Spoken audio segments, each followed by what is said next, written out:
The stars had never looked so cold to Captain Jake Morrison as they did that morning. He stood on the bridge of the horizon's edge and watched the endless black stretch before him. His ship was not a warship. It was a civilian transport vessel, carrying diplomats and relief supplies between human colonies and the greater galaxy. The ship had basic shields and nothing more. They relied on treaties and council protection. They relied on laws that were supposed to keep them safe. Jake had been in space for 20 years now. He had seen the Galactic Council up close many times.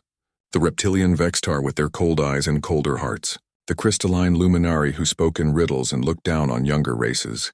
The towering Krathis who measured worth in pure strength. They had let humanity join their council. But Jake always felt the contempt behind their diplomatic smiles.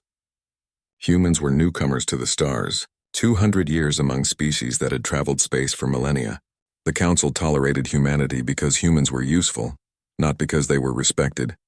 His first officer, Grace Palmer, walked onto the bridge with 2 cups of coffee. She handed one to Jake and took her station beside him. Grace had been with him for 5 years. She was the best officer he had ever worked with. Smart, calm under pressure, and fiercely loyal to their crew of 40 people who had become like family. "Morning, Captain," Grace said with a small smile. "Morning, Grace," Jake replied and took a sip of the coffee. It was terrible as always, but it was warm and familiar. The communication console beeped. Their comm officer, Danny Cruz, put the message on speakers. It was a distress call from Kepler Station, a neutral trading hub on the edge of Council space. The station reported a critical systems failure. They needed immediate assistance. Over 10,000 civilians were on that station from a dozen different species. Jake did not hesitate. "Set course for Kepler Station. Maximum speed." "Yes, sir," came the reply from the navigation station. The horizon's edge turned and jumped to hyperspace. The journey would take 6 hours. Jake used that time to check their medical supplies with Dr. Lisa Kent. She was their medical officer and had enough equipment to handle emergencies. The crew prepared for a rescue operation. Nobody questioned the decision to help. It was what they did. It was their duty. They dropped out of hyperspace near Kepler Station 6 hours later. Jake expected to see a station in crisis with failing lights and venting atmosphere. Instead, Kepler Station looked completely normal. Every light was on. The hull was intact. There was no visible damage at all. Grace frowned at her console. "Captain, something is wrong." "The station looks fine. Scan for life signs," Jake ordered. "Scanning now," Grace said. Her frown deepened. "Sir, I am reading normal life signs. The station appears fully operational." A chill ran down Jake's spine. "Back us off. Slow and steady." But before the helmsman could respond, Grace's console lit up with warnings. "Captain, the station's defense grid just activated. They are targeting us." "Raise shields," Jake said. "Open a channel to the station." Before the channel could open, space around them rippled. Ships decloaked all around the horizon's edge. 3 Vextar destroyers and 2 massive Krathis cruisers. They had been waiting. This was not a rescue. This was a trap. Jake's hands gripped the armrests of his chair. "Hail them now!" The main screen flickered to life. A Vextar commander appeared. His scales were dark green and his eyes were like chips of black ice. Jake recognized him from intelligence briefings. Commander Zex Thule, a high-ranking officer in the Vextar fleet. "This is Captain Jake Morrison of the Civilian Transport Horizon's Edge," Jake said, keeping his voice steady. "We are an unarmed vessel operating under Council protection treaties. We responded to a distress call." "What is the meaning of this?" Zexthel's lipless mouth curved into something that might have been a smile. "The Council has determined that humanity's expansion must end. You will serve as the message." The words hit Jake like a physical blow. "What?" "There has been no declaration of war. No diplomatic incident. We are civilians. Your own laws protect us." "Laws change," Zexthel said simply. "Humanity has grown too bold, too ambitious. The elder races have decided it is time to remind you of your place. Your deaths will teach your species humility." "You cannot do this," Grace said from beside Jake. Her voice was shaking with anger. "This is murder." "This is politics," Zexthel replied. Then he gave the order. "Open fire." The world exploded into chaos. Energy weapons lanced out from the Council ships. The horizon's edge shuddered as her shields took the first hits. Alarms screamed throughout the ship. Jake grabbed the comm. All hands, this is the captain. We are under attack. Proceed to escape pods immediately. This is not a drill. The engineering console exploded in sparks. Danny Cruz was thrown backward, his uniform on fire. Grace was already there with an extinguisher. The ship rocked again. Another hit. The shields were failing fast. Grace, get everyone to the escape pods, Jake ordered. Not without you, she said. That is an order, Lieutenant, Jake said. Grace looked at him for a long moment. Then she nodded and ran for the door. She had to coordinate the evacuation. She had to save as many as she could. Jake stayed on the bridge, trying to keep the ship together long enough for his crew to escape. He rerouted power to the aft shields where the escape pods were launching. The Vextar ships adjusted their fire. They were targeting the pods. They were killing defenseless people floating in space, you monsters, Jake whispered. He watched on his console as pod after pod was destroyed. 17 crew members gone in flashes of light. Grace was trying to seal a hull breach on Deck 3 to buy time for others. The breach was too large. The section decompressed. Grace was gone. Danny Cruz had made it to engineering, trying to restart the engines for one last jump. The engine room took a direct hit. The explosion vaporized everything in a 300-meter radius. Danny was gone. Dr. Lisa Kent was in the medical bay, refusing to leave the injured. She transmitted a final message before her section was breached. Tell Earth what they did here. Tell them the Council started this. Tell them to make it right. Then static. The horizon's edge was breaking apart. Jake activated the command pod and launched. As his pod drifted away from his dying ship, he watched the Council vessels systematically destroy what remained. They were thorough. They were merciless. Of 40 crew members, only 7 pods had escaped the kill zone.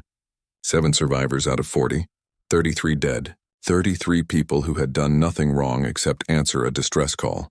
A passing freighter found the survivors 8 hours later. The freighter captain was a grizzled trader named Chen who had no love for the Council. He pulled the pods aboard and gave them medical attention. Jake was burned across his left side and had 3 broken ribs, but he was alive. He sat in the freighter's medical bay and stared at nothing. Grace was dead. Danny was dead. Lisa was dead. 33 friends and colleagues were gone, murdered by the Council without cause or mercy. The freighter jumped to hyperspace, heading for the nearest human colony. Chen had already transmitted the news ahead. By the time they arrived, the entire human sphere would know what happened at Kepler Station. Jake's hands curled into fists. The Council thought they had sent a message. They thought they had put humanity in its place. They had no idea what they had just done. They had no idea what they had awakened. Humanity had been patient. Humanity had been diplomatic. Humanity had played by the Council's rules for 200 years. But the Council had just broken the one rule that mattered most. They had shed human blood without cause. They had murdered innocents. And for that, Jake knew with absolute certainty they would pay a price beyond their imagination. The news reached Earth 36 hours after the massacre at Kepler Station. Every screen across the planet showed the same images: debris floating in space, burned hull fragments that used to be the horizon's edge. The 7 survivors giving testimony from hospital beds. Captain Jake Morrison's face was on every news channel as he described how the Council had murdered his crew in cold blood. Earth had not seen this kind of anger in generations. People poured into the streets. They gathered outside government buildings and demanded action. The unified Earth government called an emergency session within hours. The military high command assembled in the war room deep beneath Geneva. Admiral Richard Hayes stood at the head of the table. He was 60 years old with gray hair and hard eyes that had seen 3 colonial wars. He was the supreme commander of the United Earth Fleet, and he had spent his entire career preparing for the day when humanity might have to fight for its survival. That day had come. Around the table sat the other commanders. Colonel Nathan Price headed Special Operations. He was a lean man with cold precision in everything he did. Commander Susan Wright ran Naval Intelligence. She was brilliant and ruthless in equal measure. There were a dozen other officers representing every branch of Earth's military. Gentlemen and ladies, Admiral Hayes began, the Council has committed an act of war. They murdered 33 civilians without provocation. They violated their own protection treaties. They did this to send us a message. What message is that, sir? Colonel Price asked. That we should know our place, Hayes said. His voice was ice. That we should be grateful for whatever scraps they throw us. That we should never forget the youngest race at their table. Commander Wright pulled up holographic displays. Our intelligence indicates this was planned at the highest levels of the Council. All three major races knew about it. The Vextar, the Luminary, and the Krathis. This was not a rogue commander. This was Council policy. The room fell silent. Everyone understood what that meant. This was not something that could be resolved through diplomacy. The Council had made their choice. Now humanity had to make theirs. Options? Hayes asked. We file a formal protest through diplomatic channels, one officer suggested. We demand reparations and a full investigation. Hayes shook his head. They will ignore it or offer token apologies. Next option? Economic sanctions, another officer said. We cut off trade. We make them hurt financially. They have a dozen other species to trade with, Commander Wright said. Sanctions will hurt us more than them. Colonel Price leaned forward. There's only one option that makes sense. We go to war. Full mobilization. We hit them hard and we hit them fast before they can prepare. Several officers began talking at once. Some agreed. Some called it suicide.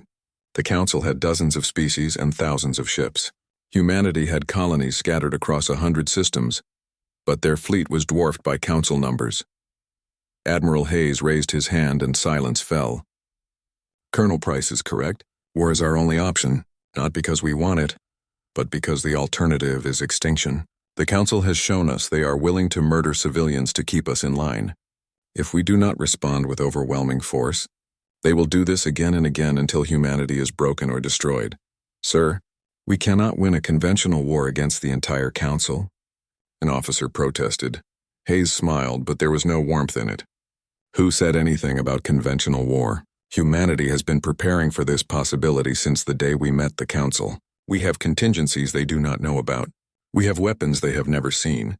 We have been playing the role of grateful junior partners for 200 years. That was always a mask. Now we take it off. Commander Wright activated more displays. Project Hellfire is ready. We have kinetic bombardment satellites positioned in 17 Council systems. They have been there for years, dormant and undetectable. Project Phantom is operational, Colonel Price added. We have 40 stealth ships that can operate deep in Council space without being detected. They are already in position. Project Ragnarok, Hayes said quietly. The weapon we hoped we would never have to use. It is ready as well. Around the table, faces went pale. Everyone knew what Ragnarok was. It was humanity's final insurance policy, a weapon designed to crack planets. It had never been tested at full power because the simulations were too terrifying. But it existed and it was ready. We will not start by using Ragnarok, Hayes said firmly. But the Council needs to know we have it. They need to understand that if they push us to the brink, we will take them with us. The vote was unanimous. Earth would go to war. Within 24 hours, the orders went out. Every shipyard in the solar system shifted to military production. Civilian factories retooled to build weapons and ammunition. The fleet began to mobilize. Ships that had been patrolling trade routes were recalled. Reserves were activated. Colonies were put on high alert. The call went out across human space. Every person with military training was asked to return to service.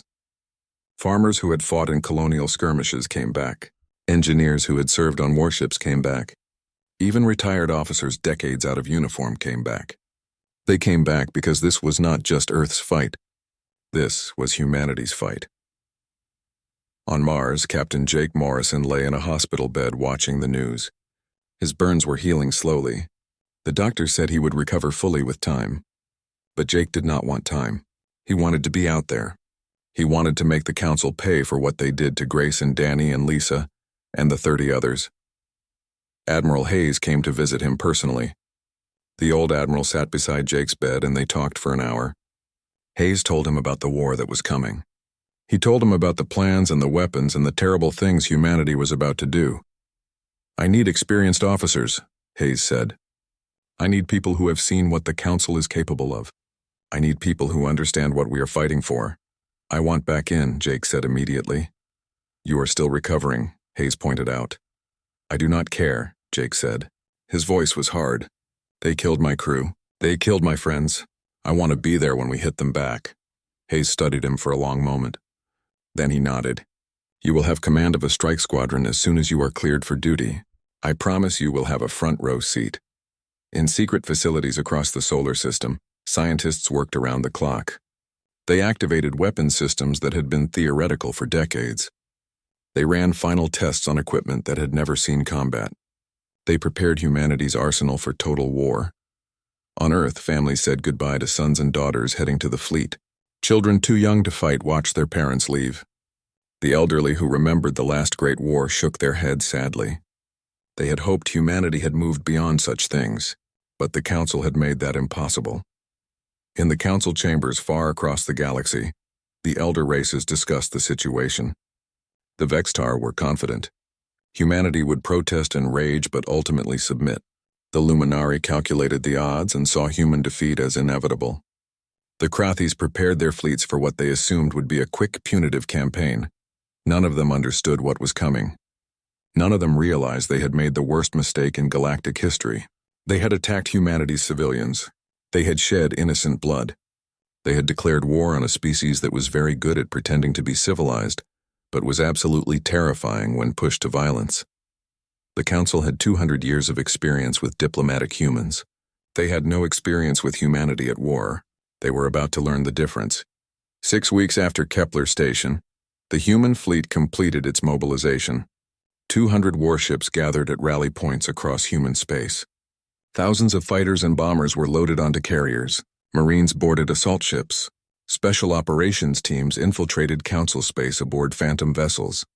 Admiral Hayes stood on the bridge of the UES Retribution, humanity's newest and most powerful dreadnought.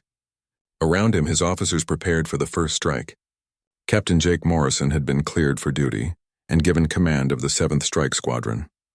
He was out there now in the fleet, ready to lead his ships into battle.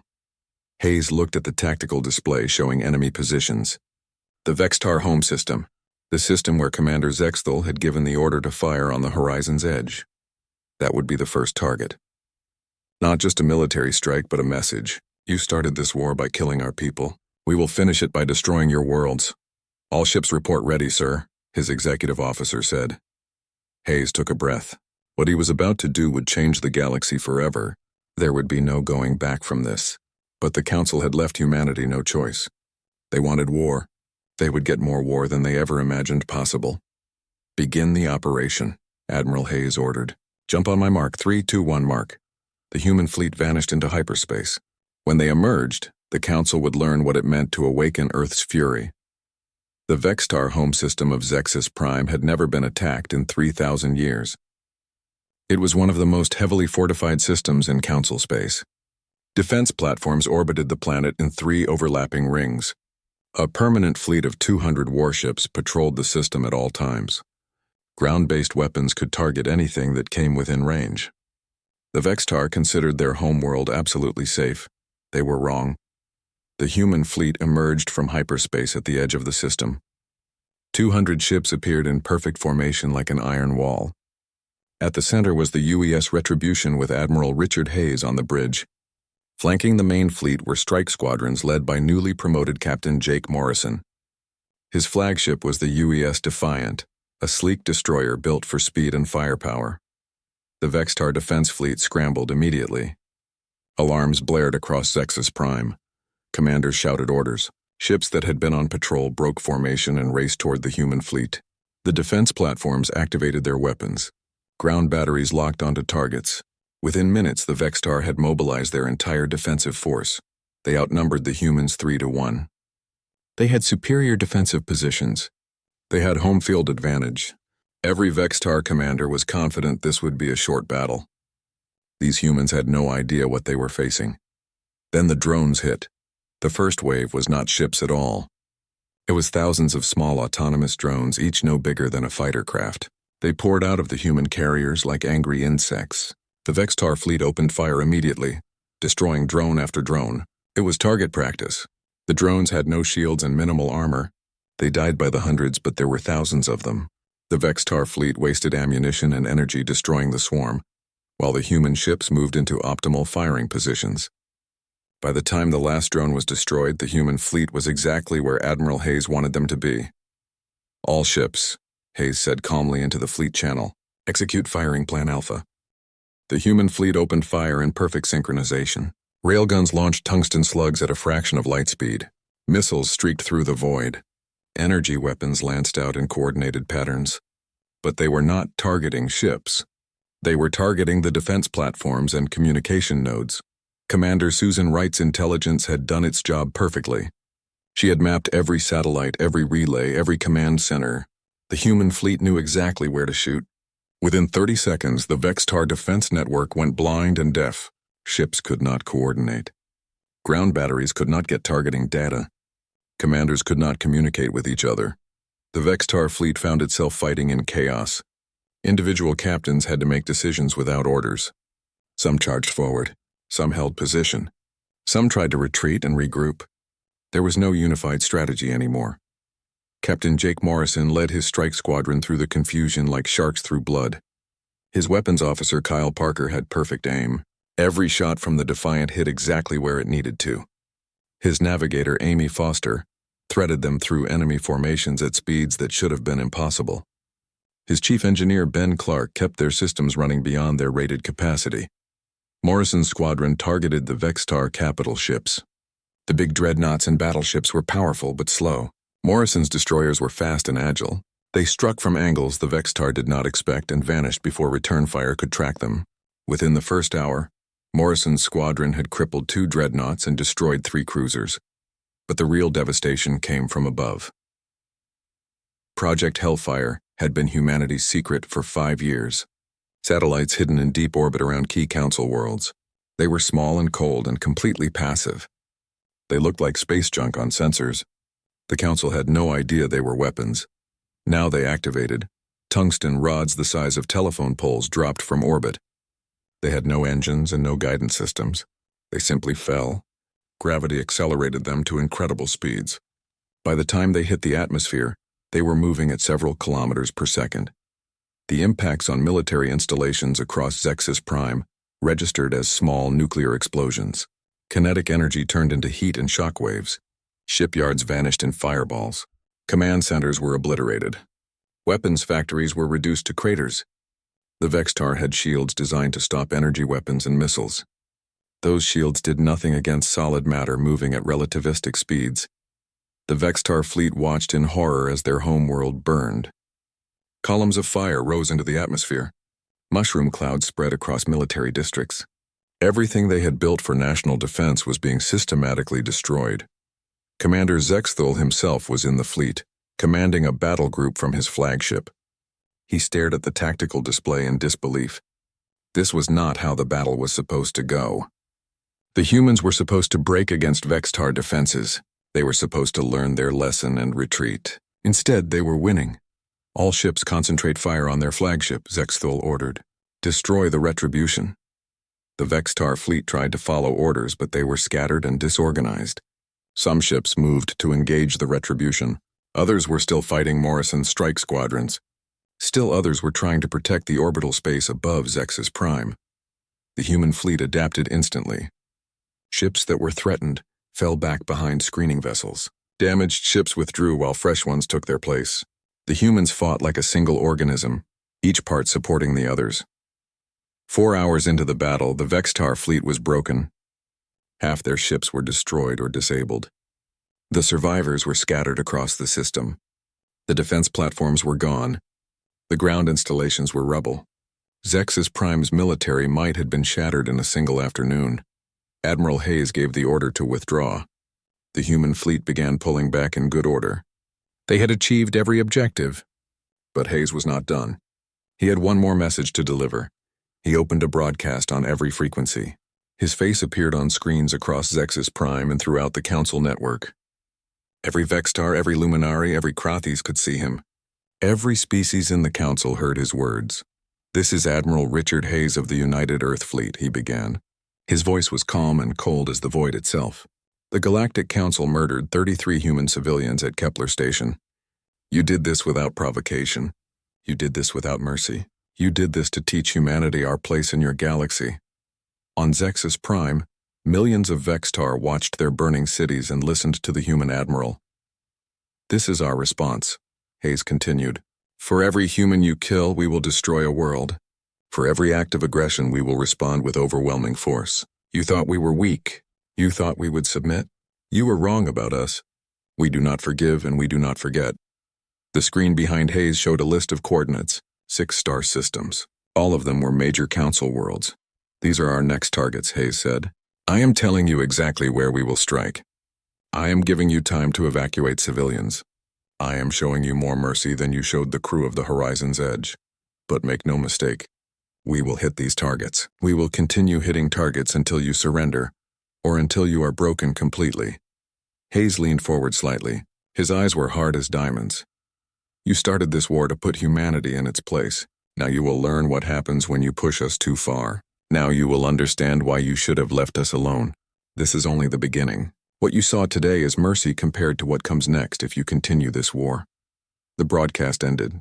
The human fleet jumped to hyperspace and vanished. On Zexus Prime, the fires burned for days. The Vextar counted their dead and assessed the damage. Nearly 40,000 military personnel killed. Every major military installation destroyed. An entire defense fleet shattered. And this was just the first strike. In the council chambers, the emergency session lasted 18 hours. The Vextar demanded immediate retaliation.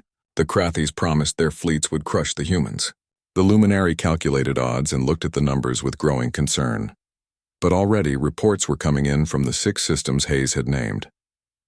Human fleets were moving into position. Phantom ships were being detected near orbital platforms. The humans were making good on their promise. Commander Zexthul stood among the wreckage of his flagship and stared at the stars. He had started this by ordering the attack on the Horizon's Edge. He had thought it would be a simple message. Kill some humans and remind them of their place. Instead, he had unleashed something terrible. He had given humanity a reason to stop pretending to be civilized. He had shown them that the Council would murder their innocents without hesitation, and now humanity was responding with a fury that the galaxy had never seen.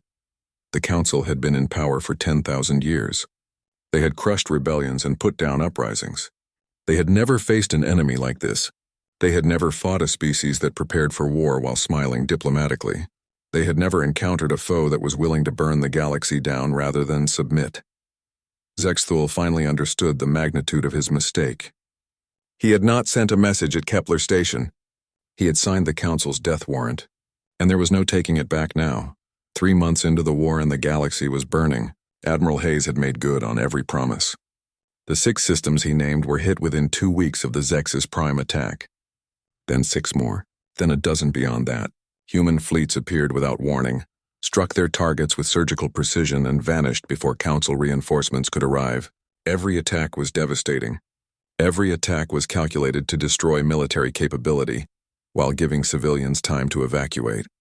Humanity still held that line.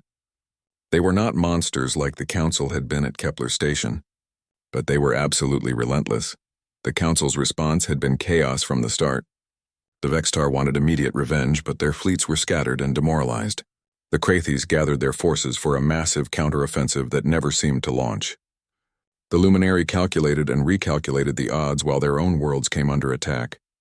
The elder races had fought rebellions before, but never a real war. They had no experience fighting an enemy that was their equal or better. Commander Susan Wright's intelligence network had infiltrated Council communications so deeply that human commanders often knew enemy fleet movements before Council admirals did. Every encrypted message was broken. Every secret meeting was monitored. Every strategic decision was anticipated. The Council was fighting blind while humanity saw everything. Captain Jake Morrison commanded the 7th Strike Squadron now. His reputation had grown with every mission. The Council put a bounty on his head worth more than some planets. He wore it like a medal. His squadron consisted of 12 fast attack ships built for hit-and-run operations deep in enemy territory. They were ghosts in the void, appearing from nowhere and vanishing before defenders could respond. Morrison's crew had become legendary alongside him. Lieutenant Kyle Parker could put a railgun slug through a target the size of a door from 1,000 kilometers away. Lieutenant Amy Foster navigated through asteroid fields and debris clouds at speeds that made veteran pilots nervous. Chief Engineer Ben Clark kept their mental stealth systems running far beyond their design limits. They were the best crew Morrison had ever worked with, and he trusted them with his life every single day. The squadron's latest mission took them to a Vextar supply depot in the outer reaches. Intelligence indicated the depot supplied 3 Council fleets operating in human territory. Destroying it would cripple enemy operations for months. The depot was defended by 20 warships and a network of automated defense satellites. Morrison brought his squadron in from the dark side of the system. They drifted on minimal power, cold and silent as chunks of ice. The stealth coating absorbed active sensor sweeps. To the Vextar defenders, they were invisible. Weapons range in 30 seconds, Kyle reported quietly. All ships hold fire until my mark, Morrison said into the squadron channel. They drifted closer. The Vextar depot grew larger on their screens. Massive storage tanks held fuel and ammunition. Repair facilities serviced damaged ships. Barracks housed thousands of personnel. It was a small city floating in space. Mark, Morrison said. 12 ships opened fire simultaneously. Missiles and railgun rounds struck the depot from 6 different angles. The automated defenses tried to respond, but they were targeting ghosts. By the time they located the real threats, half the depot was already burning. The Vextar warships scrambled to intercept, but Morrison's squadron was already moving. Amy Foster plotted exit vectors that took them through the debris field. Kyle Parker fired as they ran, hitting pursuing ships with perfect accuracy. Within 10 minutes, the squadron had jumped to hyperspace and vanished. Behind them, the supply depot was the expanding cloud of wreckage. 3 months of supplies gone. Repair facilities destroyed. Over 5,000 Vextar personnel dead or missing. It was another blow to Council logistics and another demonstration that nowhere in their space was safe. But the war was taking its toll on humanity too. The Council had finally started coordinating their responses. Krathis battle groups began hitting human colonies on the frontier. They had abandoned their pretense of following warfare conventions. They targeted civilian transports and settlements. They wanted to break human morale the same way humanity was breaking theirs. The colony world of New Boston received warning of an approaching Krathis fleet with only 6 hours' notice. Governor Linda Shaw had 3 million colonists to evacuate and not nearly enough transport ships. She made the hardest decision of her life. Priority went to children and their parents. Everyone else would have to wait for the second wave. Commander Peter Grant commanded the Colony Defense Force. 30 ships against a Krathis battle group of 200. He knew it was suicide, but he also knew every minute he bought meant more civilians could escape. His ships formed a defensive line between the colony and the approaching enemy. The battle lasted 18 hours. Grant's ships fought with everything they had. They used every trick, every tactic, every desperate maneuver to slow the Krathis' advance. Ships that ran out of ammunition rammed enemy vessels. Damaged ships with dying crews made final runs to take out one more target. They died one by one, but they did not break.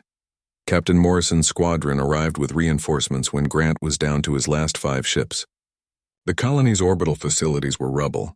The defense force was shattered. But every single civilian had been evacuated. All 3 million of them were safely away. Morrison's ships and the reinforcement fleet drove the Krathis back. The enemy had taken heavy losses and their momentum was broken. They withdrew to regroup. New Boston was saved, but the cost had been terrible. Commander Grant survived, but 25 of his 30 ships were destroyed. Over 4,000 defenders were dead.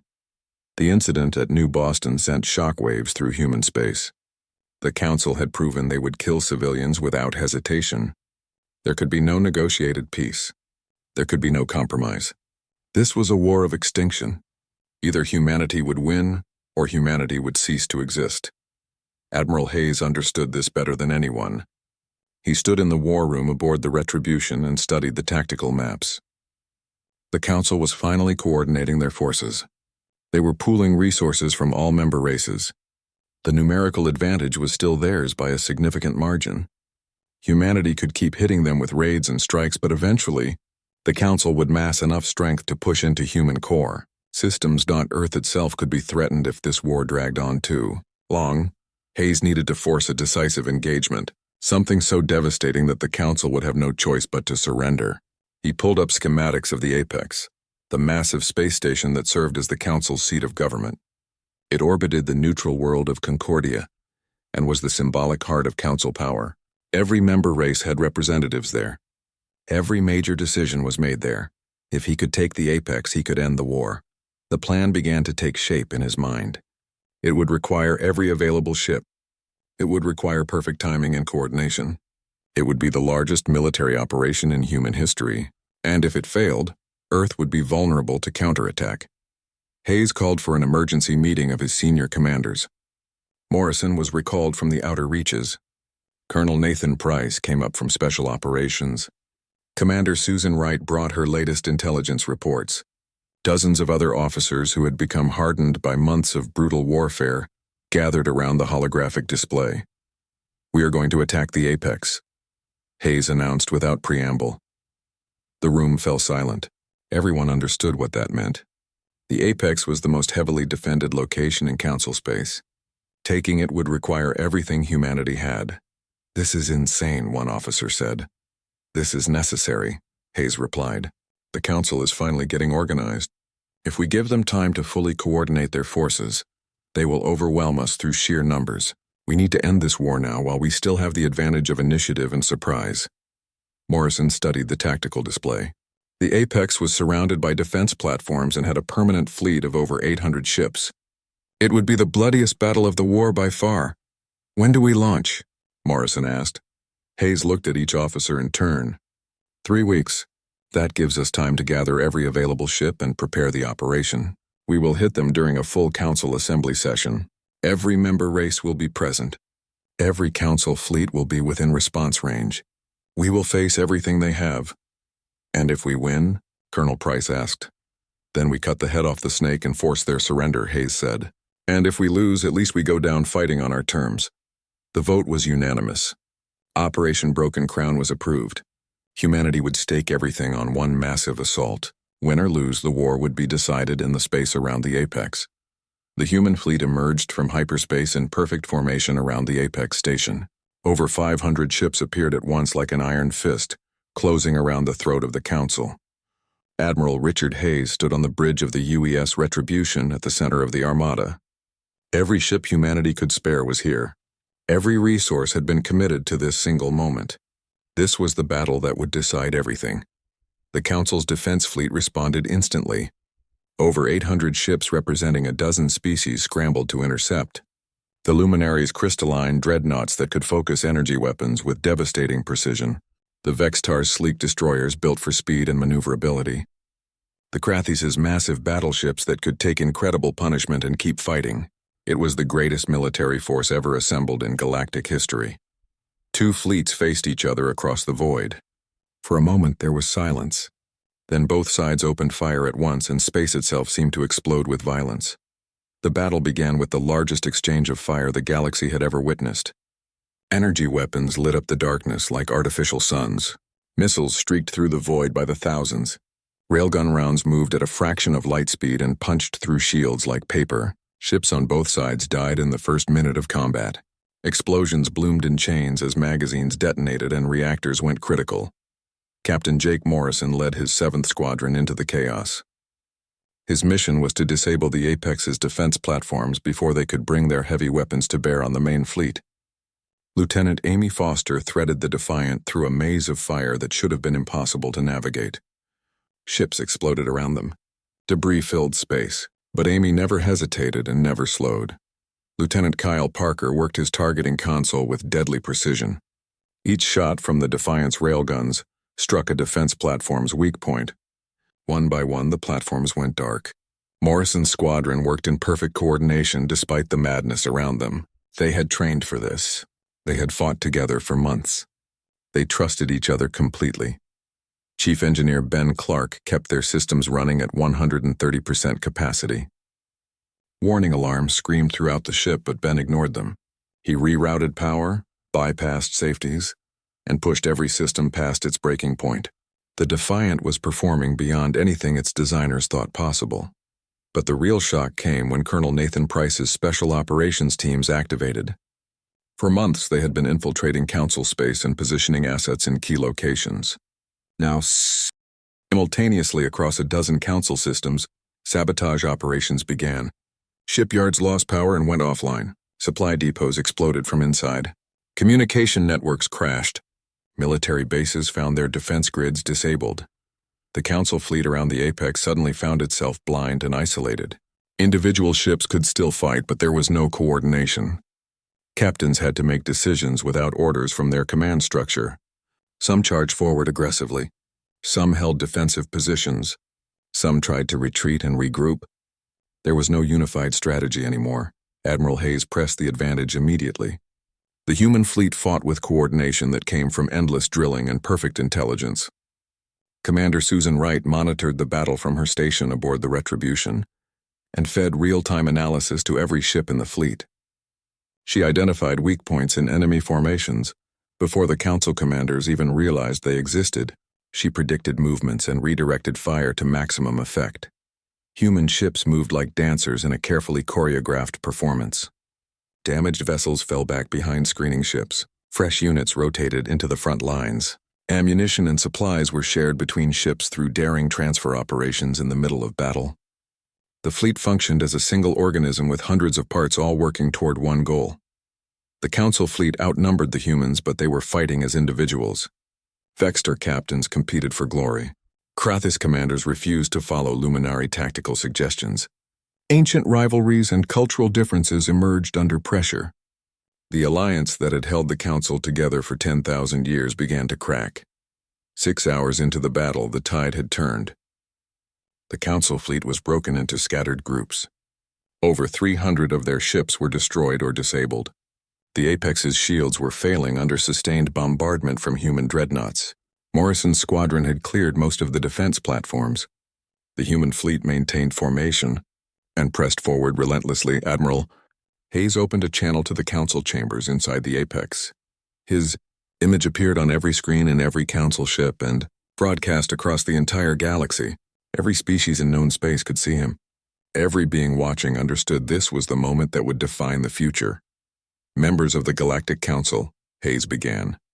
His voice carried the weight of all the human dead and all the suffering his people had endured. You shed human blood at Kepler Station to send a message. You murdered 33 civilians to teach us our place. You declared war on humanity without provocation and without mercy. Behind him, through the viewport, the Apex's shields collapsed completely. Human ships moved into final firing positions around the massive station. Weapons locked on. One word from Hayes and the station would be reduced to atoms. You signed your own doom the moment you spilled human blood. Hayes continued. Every life lost, every world scarred, every ship destroyed in this war is the price of your arrogance. You thought we were weak. You thought we would submit. You believed we would accept our place in your galaxy. Captain Morrison's squadron took up positions around the Council chambers themselves. His weapons were armed and ready. Every Council representative inside could see human warships through their windows. You were wrong about us, Hayes said. His voice was cold as the void. Humanity does not forgive. We do not forget. We do not surrender. You wanted to teach us a lesson. Instead, you learned one. You learned what happens when you push us too far. Inside the Apex, Council representatives looked at each other in shock and horror. The Luminary calculated the odds of survival if Hayes gave the fire order. The calculations were not favorable. The Vextar prepared to make final stands that would mean nothing. The Krathis realized their strength meant nothing when they were already beaten. Commander Zexthul himself was inside the Apex. He had been summoned to answer for his role in starting the war. Now he watched through the windows as human ships surrounded the station. He saw the weapons pointed at him. He understood that his decision at Kepler Station had brought them to this moment. He had started this by killing humans. Now humans were about to finish it. This ends now, Hayes declared. You will surrender unconditionally. You will disband your fleets and release all territory taken during this war. You will pay reparations to every human family that lost someone because of your actions. These terms are not negotiable. The Vextar representative tried to protest. Hayes cut him off immediately. You have 1 hour to accept these terms, Hayes said. His eyes were hard as diamonds and cold as death. If you refuse, I will destroy the Apex and everyone inside it. Then we will systematically dismantle every Council world until you submit or cease to exist. We will fight for 100 years if necessary. We will burn the galaxy to ash before we let you destroy us. The channel closed. The human fleet held position with weapons hot. Every gun was aimed at the Apex. Every ship was ready to fire on command. The wait began. Inside the Council chambers, chaos erupted. The Luminary argued for immediate surrender. The Krathis demanded they fight to the death. The Vextar tried to negotiate for better terms. But as they argued, reports came in from across Council space. Human fleets were positioned at every major world. Colonel Price's sabotage operations had crippled their ability to resist. Commander Wright's intelligence network had compromised every system. The Council had lost and everyone knew it. 53 minutes after Hayes's ultimatum, the Council transmitted their unconditional surrender. The war was over. Humanity had won. Admiral Hayes stood on the bridge of the Retribution and felt the weight of 3 months of war lift from his shoulders. Around him, his crew cheered. Across the fleet, celebrations erupted on every ship. They had done the impossible. They had defeated the greatest military power in galactic history. Captain Morrison sat on the bridge of the Defiant and thought about Grace Palmer and Danny, Cruz and Lisa Kent. He thought about the 33 crew members who died at Kepler Station. They had not died for nothing. Their deaths had awakened humanity's fury, and that fury had changed the galaxy forever. The treaty was signed 3 months later on the ruins of the old council. A new galactic coalition was formed with proportional representation. Humanity took a leading role because they had proven themselves the most capable military power in known space.